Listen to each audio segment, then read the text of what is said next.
I hired an investigator and discovered that my husband has been having an affair during his work trips, but I don't know what to do because we have two small kids, and he funds our lifestyle. Posted by you/throw-ra London mum. My husband, 47M, and I, 44F, have been married for just over a decade, and it has been, for the most part, a loving marriage centered around our two beautiful children. Of course, I've had grievances. He travels a lot for work, is constantly glued to his phone, and sometimes abruptly pops out for errands that he has always been incredibly vague about. Initially, these didn't concern me too much. He has a very demanding job that has allowed us to have a lifestyle I never thought possible, enabled me to leave work to be with the children, take us on wonderful holidays, and send the children to a great school. I always felt that complaining to him about his work, phone, computer, and random emergencies would be selfish, considering everything he does for us. However, 2 weeks ago, I started getting really suspicious after I found a condom in the inside pocket of his blazer. There was no reason for him to have it there, as we only ever have sex at home, and frankly, it isn't something we do as often as we used to. This prompted me to do something I never thought I would do. I found an opportunity to get into his phone when he wasn't looking. I'm not sure what I was looking for. I first checked his photos but couldn't find anything. Then I decided to check his messaging apps, WhatsApp, Telegram, but both were password locked, which I found very odd. Only a message could be accessed, but there was barely anything there. At this point, I had a sinking feeling that something was up. Last year, a friend was in a similar situation and used a digital investigator to learn more about her absent and secretive fiancé. The investigator discovered that this man had been living a complete double life, with a long-term girlfriend in Edinburgh and, unbelievably, an entire business he had set up and was earning money from. She had no idea about the business or all the money he was making, and no doubt spending on his girlfriend. I asked for the investigator's details and requested that they pull together anything and everything they could find about my husband. The investigator spent about a week digging online and came back to me with a report that changed my life forever. I got a call from the investigator, warning me that my husband's report would be a very difficult read and that I should open it in private at a time when I would be able to process it fully. Since receiving it, I have barely been able to eat, sleep, properly take care of the kids, or speak to him, and yet he is so absent-minded that he doesn't even realize something is wrong. It turns out that my husband of over 10 years has been, 1. Having an affair with a woman 15 years his junior. 2. Financing this woman's lifestyle and her failed business venture. 3. Attending sex parties with her, where they have sex with other partners. 4. Posting in a revolting online sex forum, including pictures of his privates and details of his addiction to porn and escorts to his creepy online friends. And 5. Based on his posts online, he has clearly been spending thousands on escorts as far back as 7 years ago. I have no idea where to go from here. I don't know what to do. I have no idea how to confront him about this or if I should see a lawyer first. I know the obvious decision is to simply divorce, but our children are 9 and 7.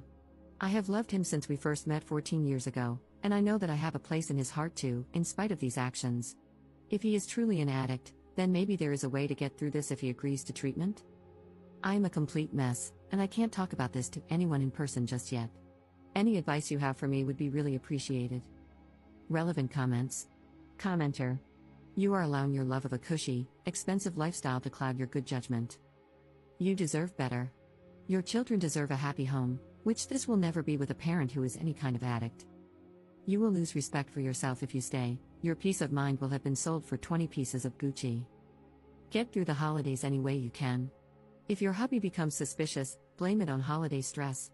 Give your kids one last nice holiday season. Right after the first of the year, call a few divorce attorneys and interview them. Bring the investigative reports. Hire the one with whom you click the best. Follow your attorney's advice to the letter. They're an expert, that's why you hired them. Don't listen to family, friends, or strangers on the internet. Get yourself into individual therapy to help you deal with the betrayal. Have your children see a child therapist to assess whether they need ongoing care. Be kind to yourself, you've only just found out about a massive betrayal. You didn't know, but now that you do, you're taking proactive steps to defend and care for yourself and your children.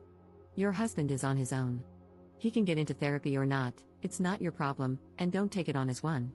Your plate will be plentiful with your business and that of your 2 children. Wishing you and your children a peaceful and joy-filled 2025 as you move together into a new life. Ops response. Thank you so much for this comment. This was one of the most useful ones I have gotten, and I truly took it to heart. I have yet to get into therapy, as I simply haven't had time for it yet, but I am planning to the moment things start to slow down a bit. Update 6 weeks later. This is an update to my original post from around a month ago. Firstly, I'd just like to thank almost every single one of you who has commented to offer me advice or messaged me privately. I took a lot of advice on board, especially from a legal standpoint, and this has proven to be of great benefit. I apologize for my long absence and lack of replies. I hope the update below explains it. I chose to wait until after New Year's as I did not want to rob the children of one last Christmas and New Year's holiday as a family. In the meantime, I researched solicitors and sought recommendations from trusted friends. Rather humiliatingly, after much urging on this website, I also scheduled and went through with an STI test. It was horrifically embarrassing, but I am relieved to say that it came back negative. I don't know how I could have coped if he had gotten me sick because of his revolting actions. He made my job incredibly easy by flying out for a work trip, not that anything he says could ever be trusted, on the 2nd, and I immediately got the ball rolling, met with the solicitor, packed up all of his belongings into 6 suitcases, had the locks changed, and spoke to a child psychologist to work out the best way to explain things to the kids, who are far too young to understand the full picture, of course. Fast forward to a week later, and upon his return, I, having made sure the children were picked up by my mother after school, greeted him with a hallway full of suitcases and divorce papers. I had printed out the report in full and started walking him through it before he broke down in tears. It was a compulsion, he was unbelievably stressed, and if I left him, he would have no choice but to marry the other woman, whereas he would end it immediately if I took him back. This last part was truly the nail in the coffin. I don't think he even realized just how manipulative a comment that was. After hours of back and forth and his groveling, he gave up. He was left at the bottom of the stairs in the entrance to our home with his suitcases, waiting for a cab to take him to God knows where. There is still a lengthy legal process ahead, and unfortunately, it turns out that his infidelity doesn't really impact how assets might be divided following the legal battle. However, I'm confident that my solicitor will get the outcome I need to keep the house and live independently. In terms of the children, I would rather not discuss them to maintain privacy, but it has been an incredibly difficult adjustment, and sometimes I do feel guilty. As for myself, I am still completely heartbroken, and frankly, I don't ever hope to find love again. I just don't think I can quite trust like that anymore. Finally, I'd just like to add that while most comments have been lovely and supportive, I did receive a number of comments and private messages blaming me for my soon-to-be ex-husband's behavior, claiming I did not give him sufficient sexual attention and that I shouldn't complain because he provided me with a certain lifestyle. Firstly, these comments are awful and betray a repulsive worldview regarding sex, intimacy, and marriage. Secondly, our ailing sex life was not my doing and was, at times, a criticism I myself had of our relationship, not the other way around. Thirdly, just because someone provides you with a lifestyle does not entitle them to treat you as if you're nothing, with no respect, no honesty. I would have hoped everyone would be aware of that. Up in the comments. Thanks for this. Sadly, because we are in the UK, cheating doesn't have much of an impact on divorce outcomes. However, my solicitor is among the best in the UK, and I trust that we're going to do some real damage.